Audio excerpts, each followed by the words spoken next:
लोग अच्छे हैं बहुत दिल में उतर जाते हैं, हाँ एक बुराई है तो बस ये है कि मर जाते हैं। हाँ बिछड़ा कुछ इस सदा से कि रुत ही बदल गई, हाँ एक शख्स सारे शहर को वीरान कर गया। मैं कृष्ण चंद्र पार्क में हूँ। यहाँ से 10 कदम के फासले पर गुजर हॉस्टल है, कृष्ण चंद्र डिग्री कॉलेज है, और यहीं पर कृष्ण चंद्र की वसीयत के मुताबिक उनकी जो अस्थियां हैं इसी पार्क में दफन हैं। इसीलिए इस पार्क को कृष्ण चंद्र पार्क कहा जाता है। वाह। गुजर हॉस्टल का जिक्र मैंने क्यों किया कि यहाँ से 10 कदम के फासले पर है। ये गुजर हॉस्टल एक ज़माने में कल्चरल एक्टिविटीज़ का हब हुआ करता था। वाह। 8-10 कमरों का ये हॉस्टल, जिसने यहाँ से शायरी और गुलकारी और गायकी की जो एक दुनिया हम पर खोली, यहाँ से जो रोशनी निकली उस रोशनी ने पूरे जम्मू कश्मीर को, हिंदुस्तान भर को रोशन किया। इस वक्त कई ऐसे बड़े नाम हैं, कई ऐसे बड़े शायर हैं जो अदबी दुनिया पर छाए हुए हैं, कई ऐसे गुलकार हैं, गायक हैं जिनकी गायकी दुनिया सुनती है और आशीष करती है। ये तारुफ देने का मकसद ये है कि एक तने तनहा शख्स ने ये शायरी और गायकी की दुनिया यहाँ के लोगों पर वाह की, और फिर यहाँ के मकामी लोगों ने उस एक शख्स के ज़रिए पूरी दुनिया में अपना लोहा मनवाया। वो शख्स, वाहिद शख्स सज्जाद पुंछी साहब थे। 2 दिन पहले उनका इंतकाल हो गया। सारी अदबी दुनिया, पीर पंजाल, जम्मू कश्मीर सोगवार है। सोशल मीडिया पर जिस तरह अकीदत व एहतराम का मुजाहिरा किया गया, जिस तरह उन्हें याद किया गया, हम सब लोग उससे अंदाज़ा लगा सकते हैं कि सज्जाद पुंछी साहब कितने मकबूल थे। और फिर जो लोग काम करते हैं उन्हें याद भी रखा जाता है। करतार चंद जी किसी तारुफ के मोहताज नहीं हैं। गायकी की दुनिया का एक बहुत बड़ा नाम इस वक्त मेरे साथ हैं। इनका बड़ा गहरा ताल्लुक़ सज्जाद पुंछी साहब के साथ रहा है। अभी किसी से ये फ़ोन पे बात कर रहे थे तो सज्जाद साहब का जिक्र आया तो इन्होंने कहा कि ये सज्जाद साहब की मौत नहीं है, हमारी मौत है। ये सज्जाद साहब इस दुनिया से नहीं गए हैं, बल्कि हम सब लोग इस दुनिया से चले गए हैं। सज्जाद साहब के साथ एक दुनिया वीरान हो गई है। सर बहुत शुक्रिया, आपने टाइम दिया है। नहीं सर जी। मतलब इस वक्त पूरा जम्मू कश्मीर जो है वो सोगवार है और गम में डूबा हुआ है। और सोशल मीडिया पर जिस तरह इजहार किया लोगों ने, तो उससे लगा कि ना पुरानी नस्ल में बल्कि जो नई नस्ल है, नई पौध है, वो भी समझती है कि शेख सज्जाद कितने बड़े आदमी थे और उनके कंट्रीब्यूशन को सराहती है। मैं यहाँ से शुरू करूँगा कि आपका ताल्लुक़ जो है सज्जाद पुंछी साहब के साथ कब शुरू हुआ, कब आपकी पहली मुलाकात हुई उनसे? सज्जाद साहब के साथ मेरी जो पहली मुलाकात हुई है वो 1972 में हुई है, जब वो हेड मास्टर गुलाम हुसैन जाफरी साहब के साथ मेरे घर आए एक टेप रिकॉर्डर लेकर। और हमारा भी बड़ा नया नया शौक़ था, मौसीकी के साथ लगाव था। और उन दिनों मेहदी हसन और गुलाम अली साहब की गज़लें और गीत जो थे बहुत ही लोग शौक़ से सुनते थे, और हम भी टूटे फूटे उनके गाने गाते थे। और पहली बार मेरी रिकॉर्डिंग उन्होंने की और मैंने अपनी आवाज़ टेप रिकॉर्डर में सुनी। इस तरह से फिर दूसरी मुलाकात मेरी उनसे हुई है 1974 में, जब यहाँ एक हमारे मास्टर जी थे विजय कालिया जी, जिनका वो एक्सीडेंट हो गया था 1999 में, जिसमें ML आर्या साहब, ये विजय कालिया जी और उनके एक रंजीत सिंह जी थे, उनका एक्सीडेंट में डेथ हो गई थी। उनकी शादी में क्योंकि मैं मतलब मुझे बड़ा शौक़ था फैज़ अहमद, फैज़, इकबाल, गालिब, इनकी गज़लें याद करने का, तो वहाँ मैंने, जब मुझे याद आता है कि मैंने वो मेहदी हसन साहब की गज़ल गाई, दिल में अभी भी तेरे फूले हुए गम आते, तो सज्जाद साहब इतने खुश हुए, हाश हाश उठ के, इतने मतलब इतने सैड हो गए। और उसके बाद मेरा फिर उनके साथ सफ़र जो है वो जारी रहा। इस तरह से फिर 77 में जब वो अलीगढ़ में पढ़ते थे तो उनके साथ कुछ उनके मेहमान आए, जिसमें डॉक्टर ज़हूर थे एक, उनकी एक सीटिंग मेरी करवाई उन्होंने यहाँ। JS अव्वल साहब उनके जो कि बहुत ही नज़दीकी दोस्त हैं, उनके घर में जी। तो मैंने नासिर काज़मी साहब की गज़लें गाई और कुछ शायरों की गज़लें गाई, तो बहुत खुश हुए। इस तरह से उनके एक दोस्त और हैं सुदर्शन सिंह जी वज़ीर, वो भी बड़े लिटरेरी आदमी हैं, वो एक बार पुंछ में आए, तो इस तरह से उनके यहाँ भी एक महफ़िल की हमने। फिर उसके बाद क्या होता है जनाब कि एक बार जिक्र हम एक प्रोग्राम के सिलसिले में बफलियाज में गए हुए थे, क्योंकि मैंने आपसे पहले कहा कि मैं थोड़ा सा रियलिस्टिक आदमी हूँ, तो हमने वहाँ कुछ गज़लें गाई। वहाँ जो पंजाबी के कहानीकार हैं हमारे खालिद हुसैन साहब जो डीसी रहे हैं यहाँ, वो थे, केडी मैनी साहब थे, और एक पंजाबी के बहुत बड़े शायर थे यहाँ काली दर्शन सिंह जी, उनका ही प्रोग्राम था। तो हमने वहाँ गज़लें वगैरह गाई, मीर की गज़लें गाई, गालिब की गाई, इकबाल की गाई। तो इन्होंने हमें कहा, खालिद साहब ने, मैनी साहब ने और दूसरे जो लोग बाकी थे, उन्होंने कहा यार बात यह है कि ये गज़लें गाने वाले हिंदुस्तान में बहुत बड़े बड़े फ़नकार हैं, तो आप खिताए जो हमारा पीर पंजाल है यहाँ का जो संगीत है उस पर काम करो, और फिर यहाँ के शायर जो हैं उनकी गज़लें गाओ। तो मेरे दिल में वो बात जो है एकदम जो है वो घर कर गई। तो मैंने सिकंदर हयात तारक साहब, नसीम पुंछी साहब, अपने ये जिनका नाम ज़फ़र इकबाल मनाज साहब, इन लोगों से रब्ता किया और कुछ गीत वगैरह लिए। तो उनको प्रैक्टिकली शेप जो है वो सजाद साहब ने दी। क्या बात। तो मेरी जो उसके बाद जो बड़ा प्रोग्राम सजाद साहब ने कराया गुज्जर हॉस्टल में, ये 82 की बात है, जबकि लाल मोहम्मद सावर साहब मंत्री थे। 26 जनवरी की इवनिंग में वो बड़ा प्रोग्राम हुआ। उसी प्रोग्राम में प्रदीप खन्ना ने पहली बार किसी बड़े प्रोग्राम में अनाउंसमेंट की, जिसका मैंने प्रपोज़ किया था सजाद साहब को कि इनको लाना है।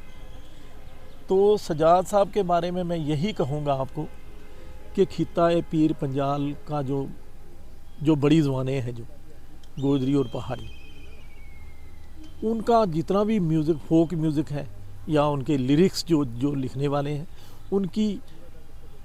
उनकी जो तख्लीक़ात हैं, उनको अमली जामा जो है सजाद साहब ने पहुंचाया। करतार साहब माफ़ करिएगा, मैं आपको यहाँ रोकूंगा। जी जी। आपने ये बड़े अहम नुक्ते की तरफ इशारा किया।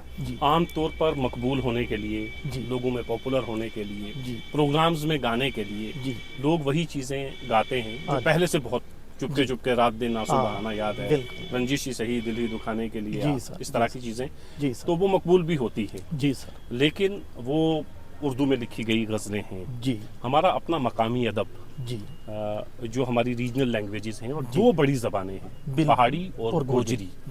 पहाड़ी और गोजरी लिटरेचर को आपके ज़रिए, आपकी आवाज़ के ज़रिए सज्जाद साहब ने कहाँ कहाँ पहुँचाया, और ये करना आसान नहीं था। इस पूरे प्रोसेस के बारे में बताइएगा। मैं वही अर्ज़ करने लगा हूँ कि आज तो कंप्यूटराइज युग है, आज तो लोग काम कर रहे हैं, इसमें कोई दो राय नहीं, लेकिन इसकी शुरुआत जो है वो मैं बिल्कुल रसूख से, मैं आपको बात बताऊँ कि 87 की बात है ये। मैं अपने कुछ दोस्तों की वजह से कुछ परेशान था, तो मैंने सोचा यार कौन सा रास्ता निकालूं, कुछ काम करूं। तो मैंने एक प्रोजेक्ट, मैंने कुछ गोजरी के लोकगीत और कुछ गीत लिए, तो मैंने उनको कंपोज़ किया। जब मैंने कंपोज़ करके कुछ, यहाँ मैं उनका नाम नहीं लूँगा, एक दो मेरे यहाँ चाहने वाले थे जो मतलब ज़बानी चाहते थे, दिल से नहीं चाहते थे, मैंने उनको घर में बुलाया। और वो मुझे कहते थे ये दिल्ली में हमारे बड़े मुरासिम है, आप कुछ करो काम तो आपको दिल्ली ले चलेंगे। मैंने सोचा, तो मैंने उनको घर में बुलाकर वो अपनी कंपोजिशन सुनाई। तो उन्होंने मेरे साथ तो बड़ा वो कहा जी ये करेंगे वो करेंगे, लेकिन बाहर जाकर उन्होंने लोगों से बातें की, यार ये बंदा देखो पुंछ में रह के दिल्ली के ख्वाब देखता है, तो क्या कर सकता है ये ऐसे बेकार। तो मुझे बड़ा दुख हुआ इस बात का। तो मैंने सजाद साहब उन दिनों दिल्ली, यहाँ जम्मू डायरेक्टर ऑफिस में अटैच थी। मैं जम्मू गया, मैंने उनसे बात की, मैंने सर ये एक काम मैं करना चाहता हूँ, गोजरी के 2 एल्बम करना चाहता हूँ, तो इसमें आपका क्या इरादा है। मेरी कोई बात आज तक उन्हें मुझे ना नहीं कहा, जो भी मैंने उनको काम कहा। जनाब तैयार हो गए, कहने लगे दिल्ली चलेंगे, जितना पैसा लगेगा मैं लगाऊंगा। और मेरे एक और दोस्त, उनकी भी डेथ हो गई, जम्मू में थे वो, मिस्टर दीन दयाल डोगरा, बड़े दिलदादा थे वो भी संगीत के। अब सजाद साहब के भी दोस्त थे, मेरे बड़े ख़ास आदमी थे। इन दोनों शख्सियतों ने कमिट कर दिया जी हम पैसा भी खर्चेंगे, कोई बात नहीं। लेकिन मेरा ये था कि मैंने इनसे कहा था किसी कंपनी से बात करेंगे, ऐसी बात नहीं, आप चलेंगे तो पैसा नहीं लगेगा हमारा। हम चले गए, मुझे याद है दिसंबर 88 की बात है। हम सजाद दिल्ली साहब गए। आपके साथ गए? बिल्कुल सर, मेरी उंगली पकड़ के उन्होंने मुझे दिल्ली में घुमाया हुआ है, और कश्मीर में और जम्मू में, मैं क्या बयान करूँ आपको। हम गए वहाँ मैक्स कंपनी में, हमने बात की, मैंने नहीं की बल्कि सजाद साहब ने बात की। तो उन्होंने एक एल्बम क्या, उन्होंने 2 एल्बम की बात कर ली। मिस्टर मेहता थे, अशोक मेहता, उन्होंने कहा जी हम 2 एल्बम आपके करेंगे। उन्होंने डेट भी हमें दे दी, 3 मार्च को हमारी रिकॉर्डिंग थी। ठीक। खुशी खुशी हम आ गए दोबारा जम्मू। तो फिर हम 1 मार्च को वहाँ चले गए दिल्ली, वहाँ रिकॉर्डिंग की। और आप यकीन नहीं करेंगे कि कितने खुश सजाद साहब, उन्होंने वहाँ जितने भी म्यूजिशियन, जितने भी वो हमारे म्यूज़िक अरेंजर थे, रिकॉर्डिस्ट जो था हमारा जिसने रिकॉर्डिंग की थी, उधर इतनी ही उनको इतनी सेवा की, आप यकीन नहीं करेंगे कि हज़ारों रुपए खर्चा किया उन्होंने। लेकिन उनका जुनून था कि वो सही मानों में एक कल्चर्ड आदमी थे। और उन्होंने यहाँ गुज्जर हॉस्टल में, जैसा आपने जिक्र किया, मौसीकी की वो महफिलें सजाई हैं, वो मुशायरे करवाए हैं कि मैं आपको क्या बयान करूँ, आपको लोग बताएंगे। ना उससे पहले हुए ना उसके बाद? नहीं हुए। और मैं आपको ये कहूँ कि जो मिजाज सजाद साहब ने दिया है, आज वही मिजाज जो है लोग काम कर रहे हैं। जो भी जितना भी काम कर रहे हैं ना लोग जी, उसमें सारी इंस्पायरेशन सजाद साहब की है। भले ही लोग याद करें या ना करें, कई लोग ऐसे हैं जो नहीं याद रखते, लेकिन मैं दावे से कहता हूँ। और उसके बाद 2 एल्बम हमने किए सर, गोजरी के ढोका और शिंगरा नाम से। जी। उसके बाद जुलाई 89 की बात है कि हमने वहाँ सोनोटोन कंपनी में सजाद साहब ने बात की, तो वहाँ हमारा पहाड़ी एल्बम बनना था। ठीक। तो सजाद साहब की दोनों सिस्टरों की शादी एक दिन हुई थी। हम 2 दिन पहले चले गए कश्मीर। हमारे एक दोस्त हैं ब्रिजभूषण शर्मा जी, उनकी मिसिज बहुत अच्छी आर्टिस्ट हैं, मैडम जितेंद्र कौर जी। तो हम 2 दिन पहले दिल्ली चले गए। सजाद साहब ने कमिट किया कि मैं एक दिन, जिस दिन डोली जाएगी हमारी बहनों की, दूसरे दिन मैं आपके पास पहुंच जाऊंगा। और आप यकीन करेंगे, जुलाई का महीना और वो गर्मी, और पूरा सामान बिखरा हुआ ये छोड़ के, दूसरे दिन पहले दिन उनकी सिस्टर की डोलियाँ गई, और दूसरे दिन सजाद साहब दिल्ली पहुंच गए दिन को 12 बजे। क्या बात। हमें फ़ोन किया, हम जिस जगह ठहरे हुए थे, तो हम वहाँ स्टूडियो में गए हुए थे।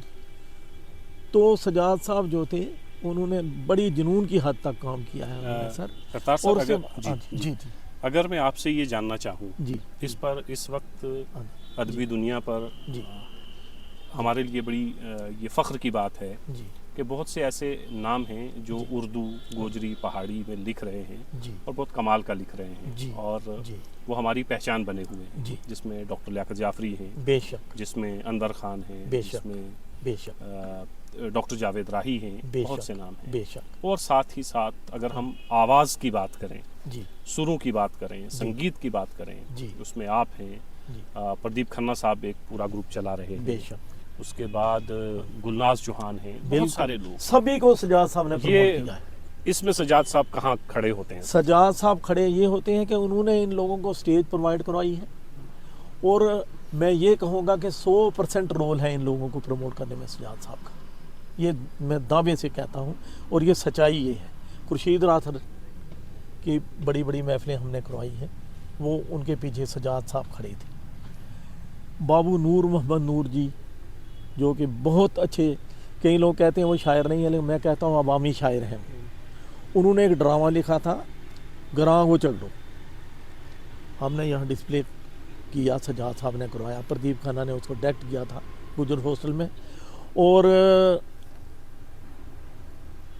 मोहन लाल शर्मा जी, जो कि एक एजुकेशनलिस्ट थे और इंग्लिश के टीचर थे, वो उन्होंने उस ड्रामे के बारे में ये कहा था कि ये मुझे शेक्सपियर का ड्रामा लगता है। क्या?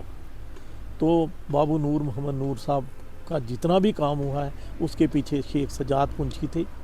और ये ही नहीं, जब ये रास्ते खुले हैं 2006 में, मैंने प्रपोजल रखा उनके सामने, मैंने कहा जी एक एल्बम करते हैं जिसमें हम वेलकम करते हैं दोनों सरकारों का, कि ये रास्ते जो खुले हैं, बिछड़े हुए लोग जो हैं 70 साल से वो एक दूसरे से मिले हैं, तो उन पर हम कुछ काम करते हैं।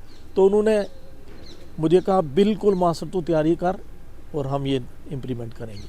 हमने अमन नी गड्डी नाम से एक एल्बम किया, जो कि बड़ा पॉपुलर है। पूरी दुनिया में उसके गाने चले जाते हैं, चलते हैं। अमेरिका, न्यूयॉर्क में कुछ चैनल है पहाड़ी के, वहाँ इंग्लैंड में चैनल है एक जिसे अली अदालत चलाते हैं, उसमें वो गाने चलते हैं। इस तरह से उसके बाद मैंने एक प्रपोज़ल रखा उनके सामने।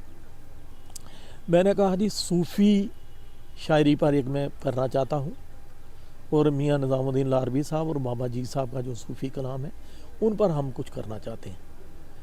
तो गुजिया रमज़ा नाम के 3 वॉल्यूम है हमारे।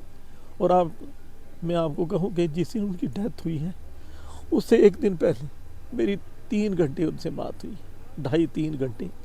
और इसी पर मियाँ साहब जिस दिन आए थे, मैंने अब रात को भी आपसे जिक्र किया था कि मैंने मियाँ साहब से बात की। मैंने कहा जी मैं मिलना चाहता हूँ। उन्होंने कहा आप 5 तारीख को आ जाओ।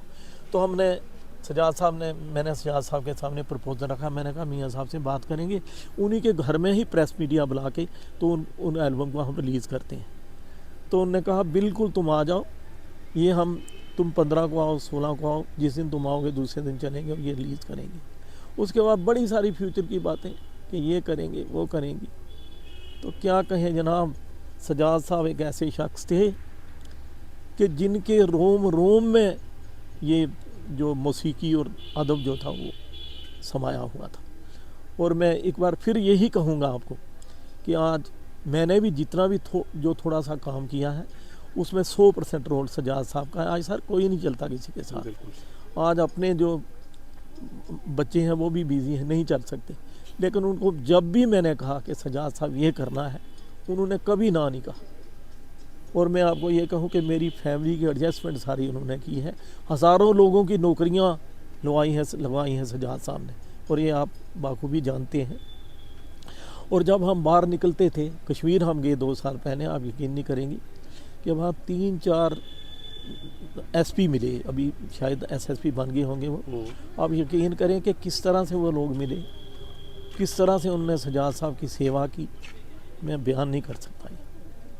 तो ये है कि ऐसे लोग जो हैं सदियों के बाद दुनिया में आते हैं, सजाद साहब जैसे लोग। तो हम यही खुदा से दुआ करते हैं कि उन्हें जन्नत नसीब करे, और वो जन्नत में गए हैं ऐसी बात नहीं। चलते बकौले नासिर काज़मी कि वो मैं कदे को जगाने वाला, वो रात की नींद उड़ाने वाला, न जाने क्या उसके जी में आई कि शाम होते ही ढल गया वो, बस एक मोती सी शब्द दिखाकर, बस एक मीठी सी धुन सुनाकर, सितारा शाम बन के आया, बरंगे ख्वाबे सहर गया वो, और शिकस्ता पा राह में खड़ा हूँ, गए दिनों को बुला रहा हूँ, वो काफिला मेरा हम सफ़र था, मिसाल गर्दे सफ़र गया वो। सजाद पुंछी जिन्होंने गोजरी पहाड़ी लिटरेचर के लिए बहुत बड़ा काम किया, सजाद पुंछी जिन्होंने कई नए लिखने वालों को स्टेज फराहम किया, सजाद पुंछी जिन्होंने कई पुराने लिखने वालों को मुतारिफ़ करवाया, और साथ ही साथ वो सजाद पुंछी जो ख़ुद एक बेहतरीन शायर था, एक बेहतरीन इंसान था। 2 दिन पहले वो हमसे जुदा हो गया। हम कोशिश करेंगे कि सजाद पुंछी की तहरीरें लोगों तक पहुँचें, सजाद पुंछी की यादें लोगों के जहनों में नक्श हों। इसको हम बार बार दोहराते रहेंगे, और ये हम सब की जिम्मेदारी भी है। करतार जी बहुत शुक्रिया।